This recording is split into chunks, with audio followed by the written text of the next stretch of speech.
I'm going to teach you about how to write for the college application process. So, first of all, you need to look at the prompt and what is it asking you. So different prompts ask different things. I'm going to talk more generally about two of the most common prompts that you'll see applying to college. So one is the personal essay. For almost every college you apply to, you're going to have to submit that personal statement and they're going to see it. So for the personal statement, people typically pick one moment or typically one moment that they feel like defines them or is a representative of them as well. So a lot of people might, talk about a baseball game or a time their grandma gave them a quilt, or for me, I talked about one of my performances I had on doing a play. So you can talk about that moment.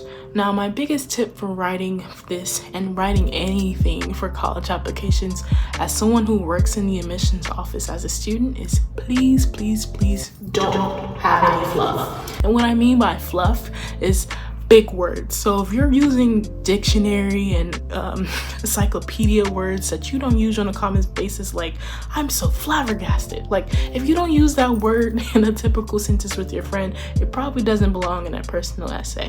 And why do I say that is because when you start adding a lot of layers of big words or metaphors as well, where it's like, oh, today is as warm as the sun and the air is as cool as a freezer, great. But when you add that fluff, it takes away from your narrative. Now I'm not focused on who you are. I'm worried about I'm wondering oh, why are they using all these big words? You more than likely applying to college and you're looking at this, you'll probably be in that high school era where you're in high school and you're young, and college counselors know teens don't speak that way. So really speak in a voice and a tone that's comfortable towards your normal voice and your narrative, because bigger words, they're going to take away from that narrative. My next thing is sometimes less is kind of better. Be more concise in what you want to say. So instead of having if you have 5 sentences that are kind of repetitive and redundant, reread your writing, always. But if you feel like there's a sentence or two that you just literally said that already, take it out. We got it the first time you said it. So the next thing is you really want to be consistent in your tone. So usually, especially with the personal essay, and a lot of the essays you'll write for college, they'll be in first person, but you don't want to switch it up to, oh, I believe that I'm a great person because, and this is not an example of what you should say, but I believe I'm a great person because I picked up a pin off the ground for my teacher. But you didn't do that, and you don't want to switch your perspectives. Be consistent with one perspective. You'll be surprised on how many people switch up their tones. The other essays that I want to talk to you about is those why essays, and those essays are usually why do you want to go to this college? So for example, let's use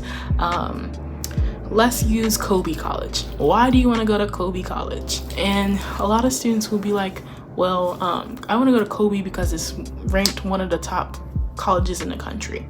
Wrong answer. For the why questions, you want to get into why specifically were you drawn to that school? And if the reasons were because it was a good on the top 10 list that you searched on Google, you need to do more research. For the why should be Colby has great medical programs and I want to go into pre-med, or Colby has a great ice hockey team and I want to pursue ice hockey. Reasons that are specific to you. Those might not be real facts about Colby, by the way, but I'm just saying they need to be specific. Look up the school's mission statement. What do they stand for? What do they want their students to know? If the mission statement is oh, I want to help my students be great activists, and you really like activist work, maybe that's the reason why. Oh, I read on, or the reason why is because your students are really active and vocal on campus about XYZ matters, and that really aligns with me. That's what they want to read, because when they're reading the why essays, and when any college counselor, by the way, and I work with them a lot in the admissions office at my school, when they read your writing, they're not looking for you to tell them why their school is great. They know that. They work there. They want to know why and how you fit into their school. When a college counselor is always reading papers, they're always questioning, how do you fit into their school? What value would you add to their institution? Not what value they can give to you, but what value they can give to you, but more so is usually what are you giving back to them?